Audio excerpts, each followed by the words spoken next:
So starting in chapter 15, I'm just going to show you a few programs that I think capture a lot of the patterns that I've found myself using in bioinformatics and writing Python scripts. And in chapter 15, we're going to create a Python version of a very capable program that I've used many times called Seqmagique. It's really great at getting some ideas about the contents of some sequence files, and quite often what you're going to need to do is to analyze a bunch of files and create some reports on them. So I'm going to show you how to do that by replicating just a very small part of what Seqmagique can do for us, and will help us to learn especially how to create tables. And so I'll be showing you Seqmagique, which is very cool, but we're also going to be talking a little bit about MD5 hashes. I don't think that we've encountered choices. I can't remember that in argparse, but we're going to be talking about using choices in argparse to constrain the values that a user can give us. We're going to look a little bit more at the NumPy module, some functions that can help us there. And to do testing, we're going to talk about how to mock a file handle and what it means to have mock objects in tests. And finally, we're also going to talk about the tabulate and rich modules that will be helping us to create the output tables. And backing up, the point of this is that you might start off needing to analyze some data, and the first thing you're going to do is you're going to have a bunch of probably sequence files that you're going to need to check. Then maybe they're in FASTA format, maybe they're in FASTQ, or there are other formats that you might deal with as well. And you just need to look at them from a high level point of view to determine, is your data even worth analyzing? Were some files corrupted, or were they incompletely copied from the source? Or is it even worth looking at them because maybe the sequencing run was bad and the quality scores from the reads are very low, and that sample needs to be redone, or maybe the file got truncated, maybe the sequencing run, there was an error there. So this will just give us an idea of how to use tools, find tools like this, and maybe even write our own tools to determine if we should go forward with some sort of analysis. So to get an idea of the tool that we're mimicking here, you should already have Seqmagique installed, but if you don't, you can pip install it here like this. And if you run Seqmagique help, you should see quite a bit of a help output that will tell you what you can do. We are going to be focusing on the info kind of subcommand here that can be used to get information about sequence files. And if you run Seqmagique on an info on the input files that we have, and you were just looking at the star.fa, so the FASTA files that are in there. I'm sorry, I need to be in the 15 subdirectory there. And if I run that, I get this table of output, and it's nicely aligned. It's very easy to read. You'll notice here that the number fields are right formatted, so that like decimals line up and these integers line up, but the string fields are left aligned, and that's very nice. And so how do we create such a table? If you were to do this manually in Python, certainly you could, but why? Why would you? Why not learn to use a module that will do that for us? And that's what tabulate is going to do for us. So we want to recreate this ourselves. I know that obviously we probably wouldn't do this for real because Seqmagique already exists, and it's really nice. It works very well, but we're trying to learn how to create tables and reports here. So we're going to be creating a program called Seqmagique that will mimic this output, although we won't care about this alignment column. And so to do that, the first thing we will do is let's just copy our solution 1 to our Seqmagique program.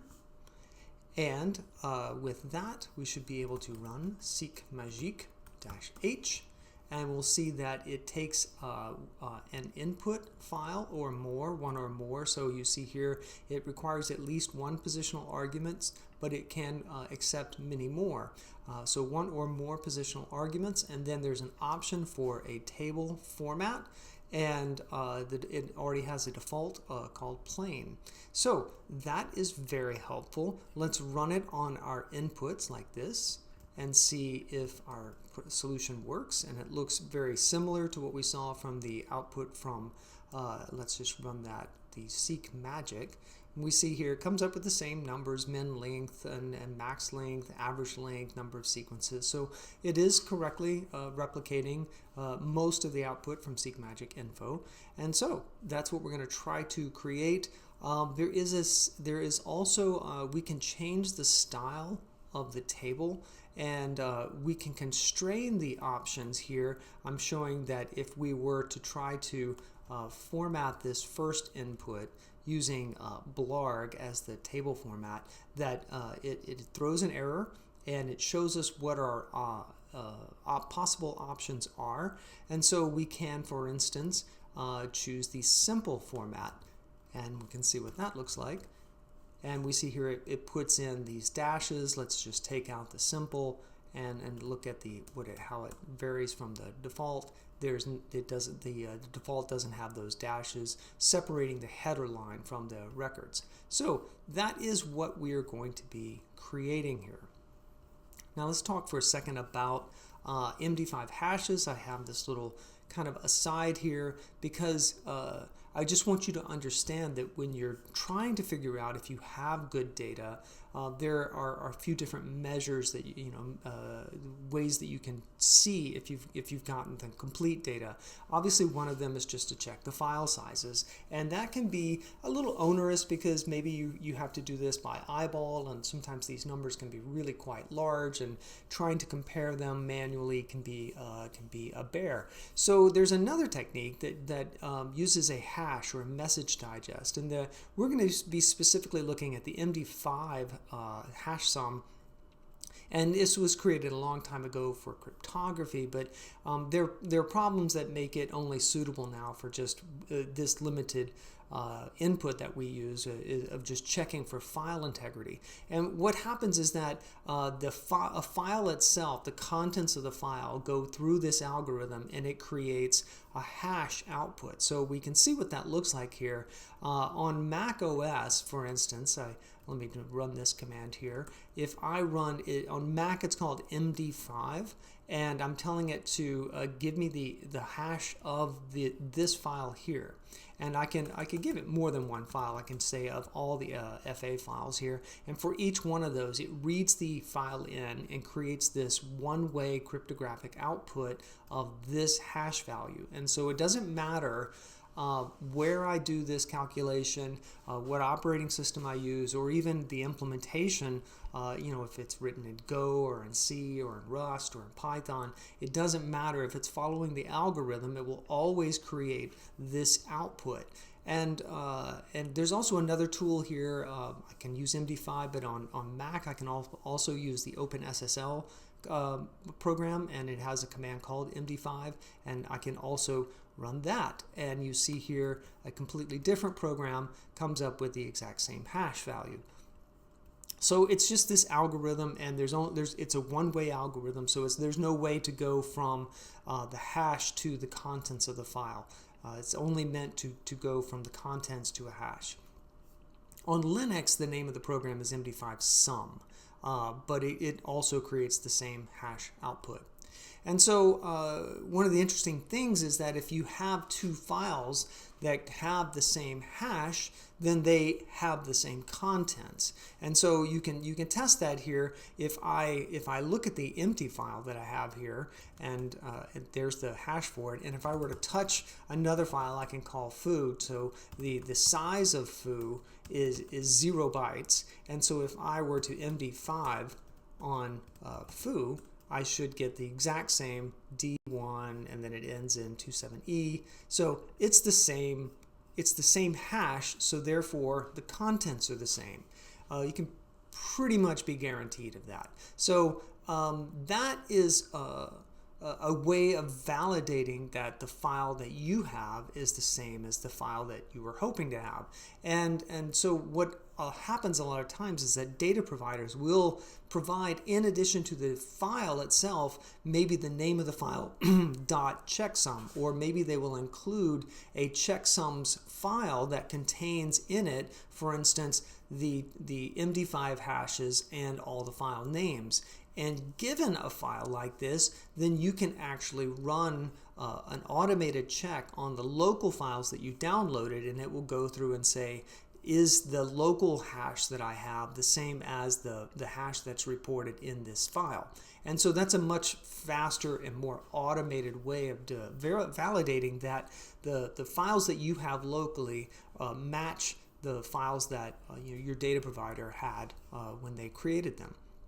So it's worth just knowing about MD5s.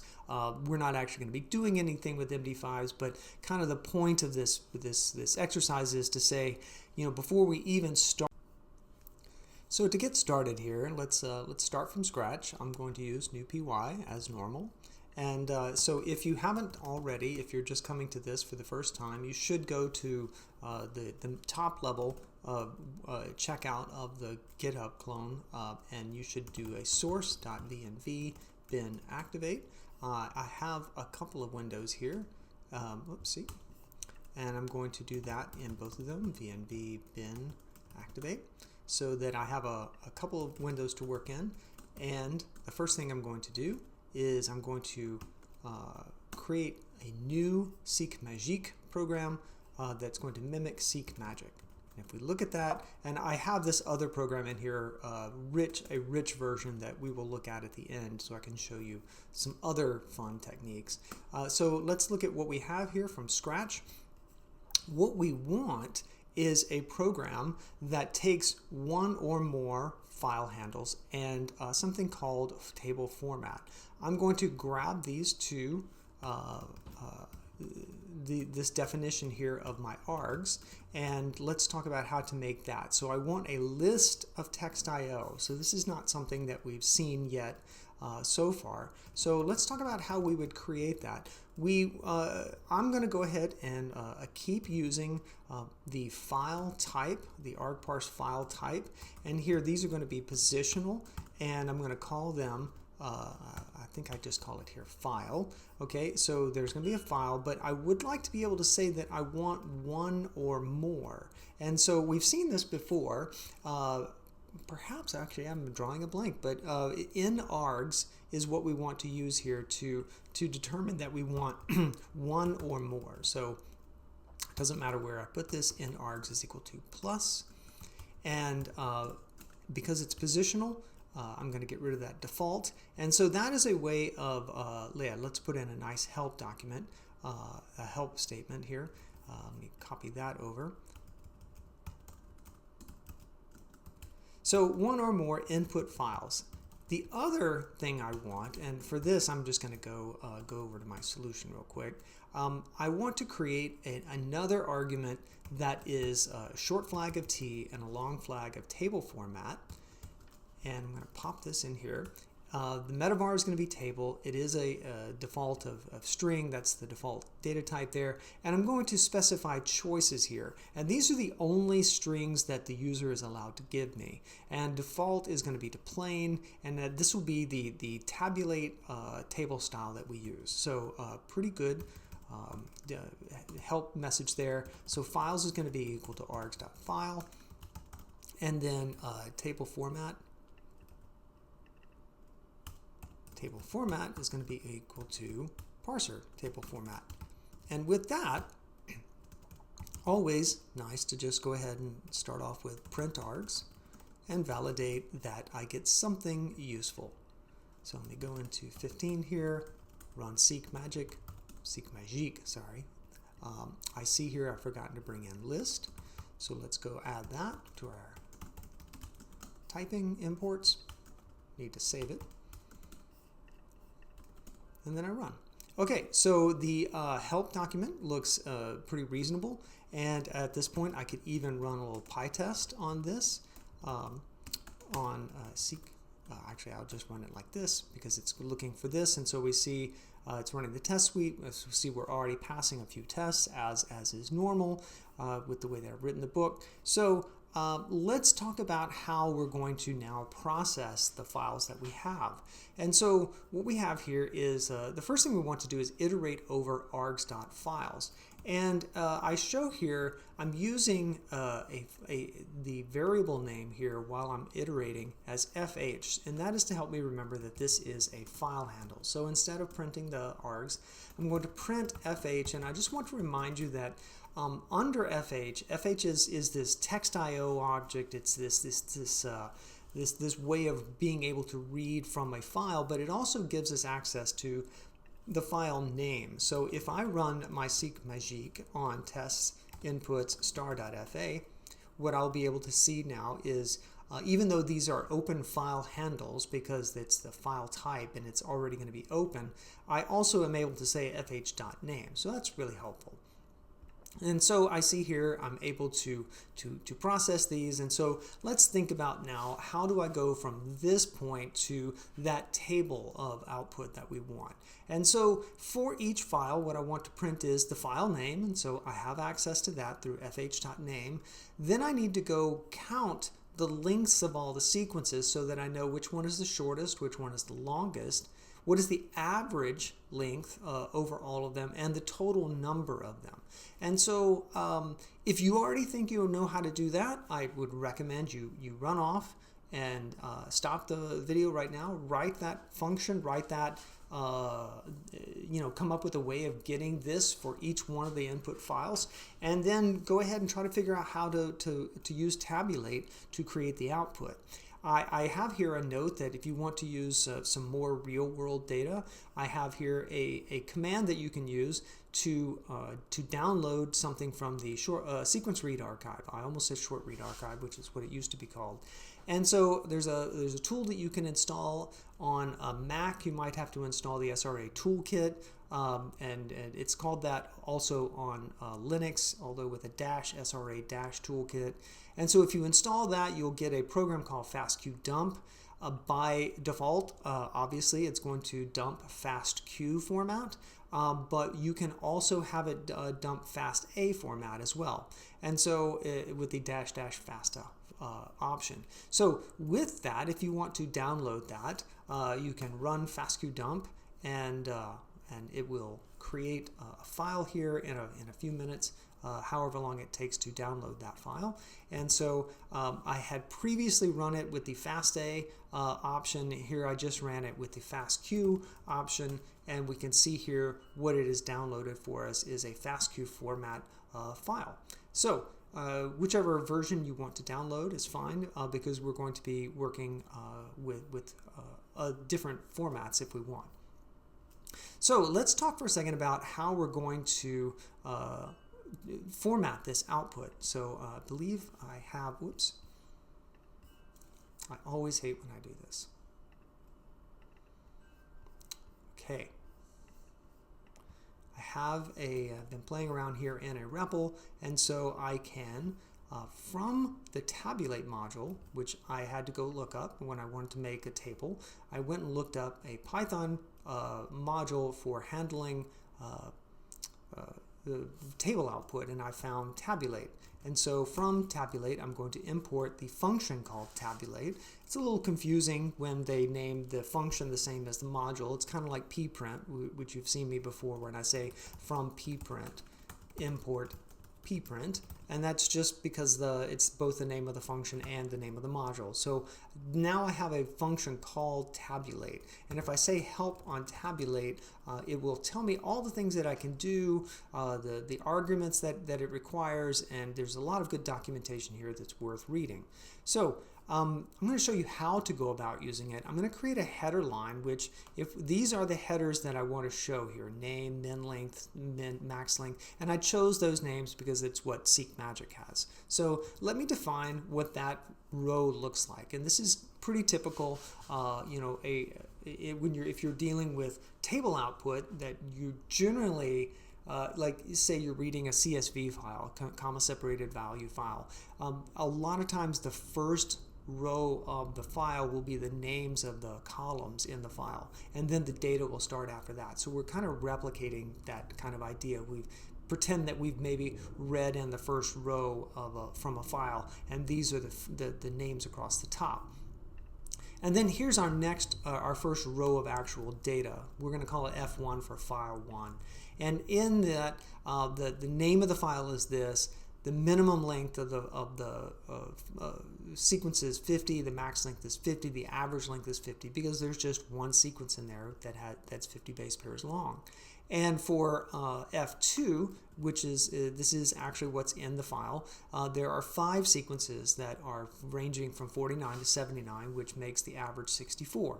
So with these 3 rows of data, basically, there are a few different ways I can go about printing this. So I print, I'm going to print this out. I have to use the print statement. But if I call tabulate and I pass it as the first argument, a list, and you see F1 is itself a list, so this is essentially a list of lists, a list of the rows that go here, and then I say the headers are going to be equal to my header line. And if I print that, I get this really nice table. Another way to do that, and this is very typical, if you're reading in data from a file, like I said, it's very common that the first row has the headers. So if you've just read all this data in from a file, there's no reason to pluck off the first row and to feed it to the header. You can just have it as the first row, as the first value in your data, and tell tabulate to that the first row contains the headers. And so if we get that, if we run that, we see the exact same output. And you can also pass an optional keyword argument here after these two options here, and of course you could only just pass the data because headers is optional. But here we're passing a second keyword argument with the table format of, for instance, plain, which is the default version that we're using for our program.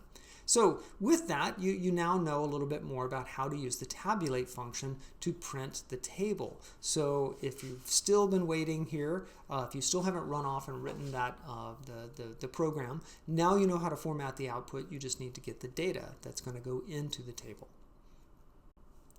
So I'm going to show you 2 solutions to this. One uses tabulate, and the second one is going to use the rich module that I think has some fun things to know about, but it's not included as part of the testing. All I really care about is that you know how to create a table. So for the first solution, I decided that there would just be a function that's going to process each input file, and it's going to return a structure that has all the information that I want to show. And so for that, and part of this is just, it's a teaching moment. I wanted to create an opportunity for you to play around with creating a class like this that represents the values that you want to get for each file that you're given, that you're processing. So I'm going to drop these in here, indent that. There's actually not supposed to be a space there. And so what I want is I want to create a function that accepts a file and accepts this file handle, and is going to return a FASTA info structure.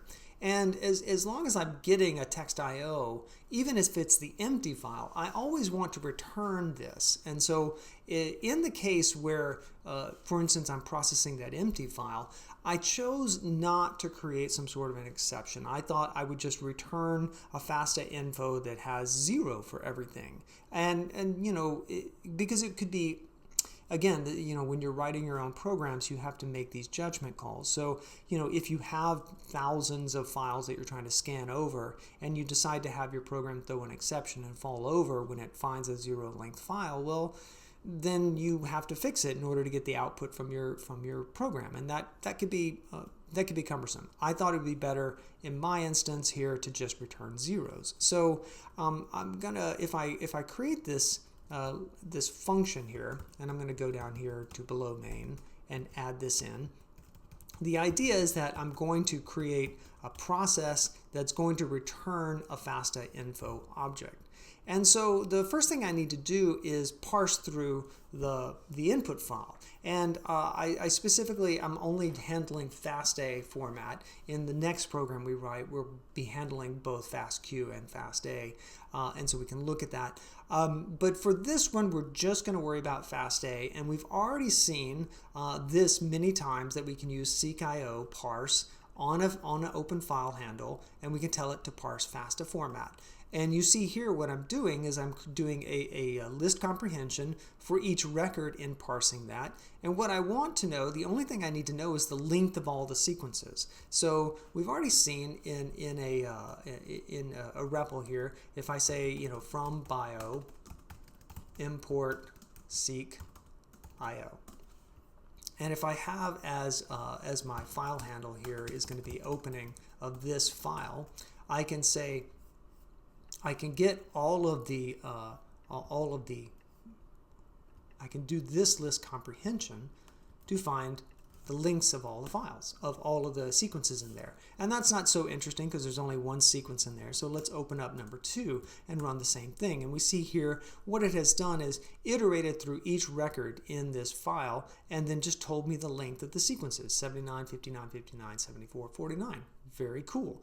So what I'm doing here is I'm trying to assign them to lengths. And so what we have here is I'm saying lengths, and actually I'm curious, yeah, that's going to be empty because the file handle has already been exhausted. So let me go open that file again and then assign that to lengths. Whoops, assign that to lengths, and then we can look at lengths, and now we see we have it again. So with that, I'm just using the walrus operator to say if it's possible to iterate through this and get a list of numbers that is assigned to lengths, and that is a non-empty list, then go in and use lengths to calculate the min, max, and the mean, and the number here that I use to create a FASTA info.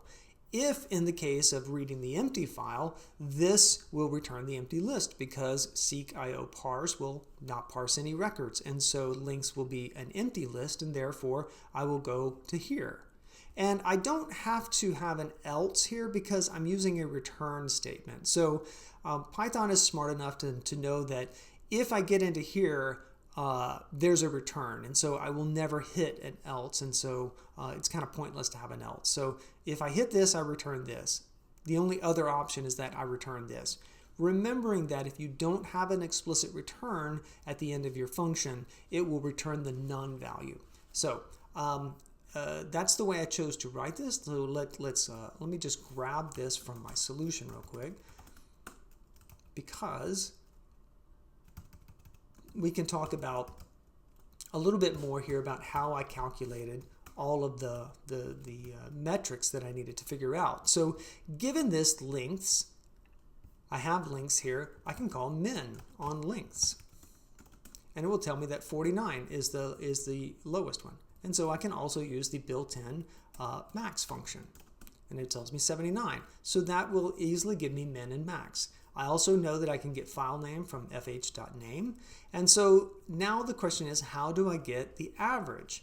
Well, for that, I'm going to jump up here and I'm going to import numpy as np, which we've seen a couple times now. I brought it in for some convenience functions like prod for the product, and I think I've used it for a couple other reasons. We are going to be using it here for the mean. So if I look at nt a mean of lengths, it's going to give me this. It's a 64 is what it comes up with. And I would like to round that to, first off, I want to coerce it to a regular Python float. You see here that it's coming back with an NP float. And we talked about in an earlier one where we did the modular division that underneath NumPy is implemented in C. And so it's using a floating point 64-bit number here in so it's its own special type of number. And by coercing it with the float function, I'm coercing it into Python's native float type. And so I'm coercing it into a float, which then means I can use the round function which is built in, to round it to 2 digits. And since it's .0, we're not seeing two zeros there. But that is what I'm doing here to get the average length. I need it to be a regular floating point number, but I don't want it to be a very long floating point number. I only want two points of precision. And finally, for the number of seqs, I just need to know what the length of lengths is. And so there's 5 sequences in here. And so that's how I come up with my FASTA info for a non-empty FASTA file. Otherwise, I'm just going to return zeros for everything. And noting here that average len is a 0 dot. So the dot after, I could put an additional 0 after it and it would really stand out. But that is the minimum syntax I need in Python to denote a floating point 0, which is different from an integer valued 0. And looking here at the way that I've defined the structure, these are all ints, those are ints, and number of sequences is int, but average length is a float. So with that, I now have a nice function that instead of printing the name of each one of these files, I would actually like to get the info for each one of them. So let's look at how I did that. What I did, what I chose to do is to get, let me just look at this. Oh, I made it even easier. Okay, so I'm using a list comprehension for each file handle in args.files, call process fh, and that is going to return a FASTA info. And so at the end of that, I should have, let's just look at what I have if I run this. So I'm going to run my Seqmagique py on test inputs star.fa. And it looks like I've got a problem here. Let's jump up to line 20. Yes, that needs to be indented. That is fine. And then we have another problem, seq.io. We don't have seq.io, so from bio import seq.io. And with that, let's try one more time. And that's hard to read, so I'm going to bring it from pprint, import pprint. Let's see if that looks a little nicer. So instead of print data, I'm going to say pprint data. And one more time, let's see what we have. That looks a little nicer. I'll make my window longer. And so with that, I run Seqmagique. And so for each one of the input files, I see that for number 1, it correctly has the right number of sequences, for number 2, and then for the last one, which is empty, it just shows me 0 sequences and zeros for all the other values, which is what I wanted the program to do in my instance. You may want yours to do something different. So with that, moving ahead, that is a way of processing very quickly all of the files and getting all the data that I need to run to create the table output. Now let's talk about how I could go about writing a test for something that's trying to read a file. It's difficult to write a unit test for something like that. And so let me show you some ideas here that I came up with. So if we look at the first file that I'm using, it has 2 lines of input. Well, we can easily go into the Python and create something that has 2 lines of text. But what we want to do is we want to make it behave like a file handle. And we can do that by importing the I/O. As a reminder, I/O stands for input output. And I can create a file 1, the contents of file 1 is those 2 lines of input, seq 0, so reminding yourself this is a FASTA format, so it's going to start with a greater than sign. It's going to have a new line here that separates the header from the sequence. The sequence is then terminated with a new line. And so I've essentially created the same contents as that first FASTA file. And I can create a mock kind of file handle by using this function called IO string IO. And I'm feeding it as the input to that. The data is this F1. And now I can do something like for line in FH, print line. Now remembering that it's still going to have that new line attached, so I'm going to print the end is going to be equal to nothing. So it will then print seq 0, the header, and then it will print the line of input. So I have now gone from this being just a string of characters to something that is kind of acting like a an I/O object, like it's acting like a file handle. And the problem is, though, I'm in my code, I'm relying on this thing to have this file handle object that's being passed in to have something called fh.name. And if I try to access that slot, there is no such thing. The standard I/O string I/O doesn't attach a name. And so I was kind of stuck with this, and so I looked around, how could I get around this? And it turns out that there's this other very popular testing module in Python called unit test. I don't tend to use unit test because PyTest just generally fits with what I need, but it's another way that you should probably learn about how to test your code, especially if you're lean more towards object-oriented programming style. And I looked around in there and I found that they have a really nice mock open. So mocking is a term that is used a lot in testing to talk about kind of like a fake database handle, a fake file handle, so that you don't actually have to have these resources available to run your test. Especially databases can be quite difficult to work with, and so you create these mock databases to interact with. And so I'm going to import this mock open function from the unit test mock module, and that's already installed.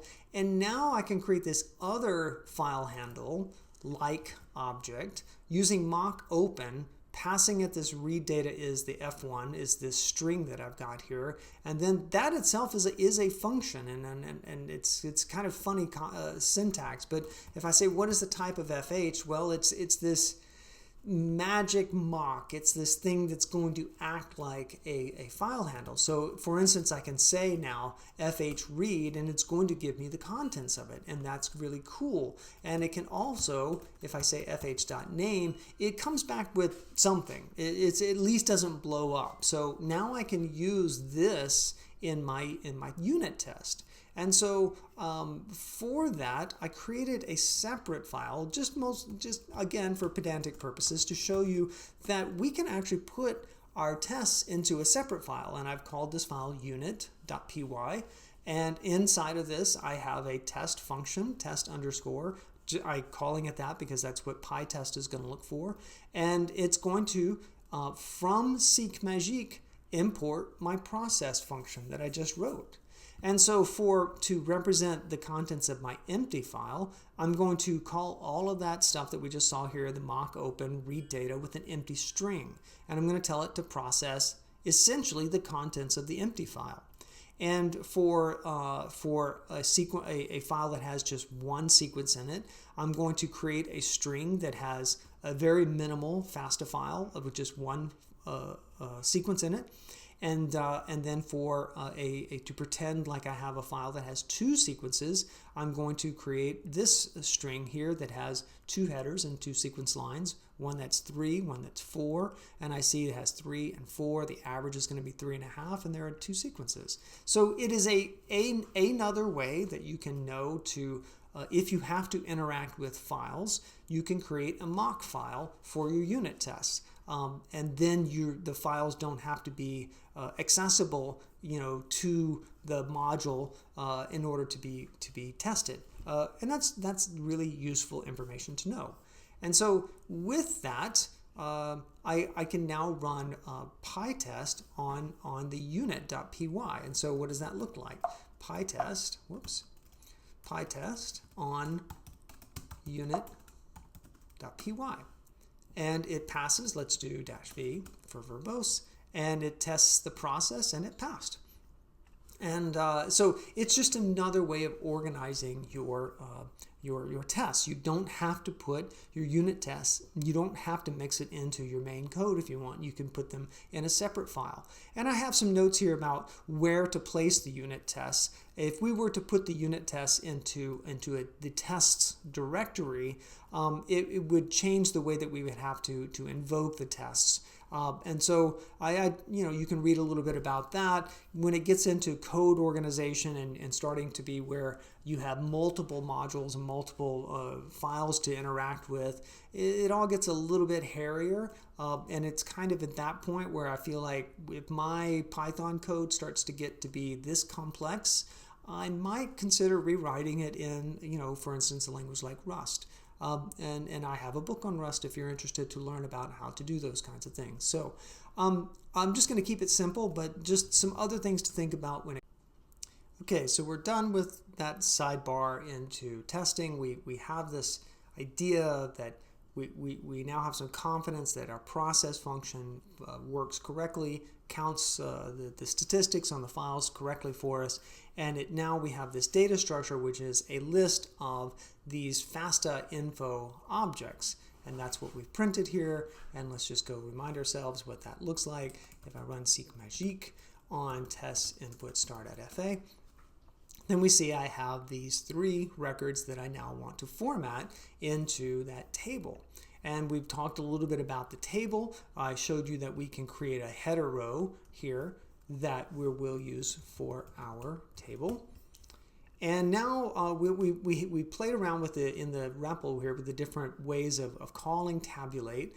We can either put the header as the first row of data, or since we have it defined separately here, we can pass it as the header's keyword object. And so let's just print this first part and look at the output, and I'll explain to you what's going on with this additional argument. If we run this now, let's see, tabulate is not defined because we need to from tabulate import tabulate. So with that, we now have our nice table format. There's one problem though. If we go back and run Seqmagique on info on the same output, we see here that average length should be a floating point, and we went to the trouble of making that to be a floating point value because it certainly could be. It's not in this instance.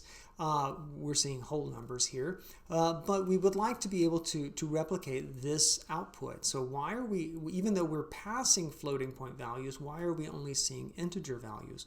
Well, it just has to do with the way that tabulate works as a module, and there is an additional float format value that we can pass, and this looks kind of similar to the formatting options that we can give to print when we're doing like format strings, and this is the way that tabulate wants to accept this kind of an argument. So if you only learn that by reading the documentation, and so I did that, and if I add that additional argument, now we see I'm getting a floating point values here that are here you see .2f is saying I want 2 values of precision with a floating point number. So when you see a float, this is the way I want to format them. And with that, I pretty much have the output of my program, and that is the way it's supposed to work. Let's run PyTest real quick, XV, and so it will go through all of these tests, and you see it's passing, and that last one took a little bit of time. And so what is going on with that? Well, I'm actually going through, if we look at the test inputs directories, you see here that there are a bunch of out files, and if you notice, they have grid, latex book tabs, latex raw, latex out. They have all of these. Each one of these output formats it corresponds to the table format. So let's just go in here and go into tests, and let me cat, for instance. This is what we expect for the latex book tabs out. That's kind of hard to read. Let's cat this file. This is what we expect if we do MediaWiki output. Let's do the pipe out. Let's cat pipe out. So for each one of these output formats, I have created a text file that is what is the expected output for that data. And so it's an opportunity to point out how did I go about generating that? Well, because there's a lot to test here. If you look at that, for one, I have all of these output files to test, and then for 2, I have all of these output files to test. Same. And so how did I go about creating that? Well, you wouldn't be surprised to know I wrote a shell script for that. It's called makeouts. And it's always useful to be able to know how to read bash. Even if it's new to you, I recommend that you get familiar with it here. A note that when you're assigning values, values to variables in bash, you cannot have spaces on either side of the equal sign, and you do not put the sigils in front when you're assigning them, but only use that when you are dereferencing them. So my program is called Seqmagique. My directory of inputs here, I'm just calling it dir, is test inputs. In my input one, I'm only defining two of them, which is it's in dir, and it's called 1.fa, and this is a way of doing variable interpolation. I have to use double quoted strings. There is a difference in bash between double quoted strings, which do interpolate variables, and single quoted strings, which do not. And so I define my three input files. They all belong in this dir. And so I say, to create the outputs, I say run with input 1 and put it into input1.out, and do the same with input 2 and empty. And then run with all of them, with each one of those inputs, and then create this file called all.fa.out. And then I have this list of styles that matches the styles that Tabulate will create. And I say for file in input 1 and input 2 for each one of the style and styles. Run the program using that as the style, that -t is the style, on that input file, and create the output file, file.style.out. And that is how I generated all of these. And so what's going on in, if we look at tests and the Seqmagique tests, if we look at test styles, it is going through all of the same styles, and it is also using the test1 and test2 as the input files here. And if we jump up here and look at test1 is a tuple, and so the default one is that this is the input file and this is the default output. So it's just going through here for the two input files. For each one of the styles that's expected here, the expected file that contains the output that I expect from this output is the file plus dot plus style plus dot out. I assert that the expected file exists. I read the expected file's contents. I create this table format flag, and I'm testing here both for the long flag name table format or the short flag name. And then I create a command here that runs my program with that flag, with that style on this file. I assert that the output, the return value is 0, and then I assert that the output is what I expected. So a lot to go through there, but it is a way of validating and verifying that my program generates the correct output for all of the expected table styles. And what happens here is that if I were to go forward and make some change in my program, I would. So there's kind of a chicken and egg scenario here. If we look at the make tests, it's using the program itself to generate the output that I'm testing with the same program. And so that might seem kind of weird. Initially, it's obviously they're going to be the same because I used the program to check that, to make the output that I then use to check the program. But this is an example of setting up what would be called a regression test. So moving forward, if I make some mistake, if I make some change in the program that changes the output, I will then fail my regression test because it's no longer producing the output that it used to produce. And so that would be a way of, if I legitimately want to change the output, then I run my make outs to update what the output formats look like. And and that could be the case if, for instance, Tabulate changes my underlying, the underlying module that I'm using to create the output. If they make a change, well, then I just update to whatever they're doing. I run this script. It generates all the output files for me, and then I just go forward with that with a new set of regression tests. So that's what's going on here. I think it's worth reading over my tests. For good or bad, that's the way I wrote them, and you can probably pick out some things that you like about them, and maybe you throw away all the things that you don't like about the way I wrote tests. The last thing I would point out is another way of formatting a table using the rich module, which is really quite useful. I enjoy using it because it's just a little fancier. And let me show you what that looks like. There is a Seqmagique rich. If we pass in tests inputs start at FA, we'll see that it creates this quite nice, colorful, even output. And so let's look at how this differs. The biggest thing is that I'm now importing these from the rich. I need to import something called a console, which I've never figured out what that is, but that's what I need to import. I'm going to show you how track works. It's a way of creating a progress bar, which can be very fancy and nice. And then finally, to create a table, I'm importing table and column from the rich.table.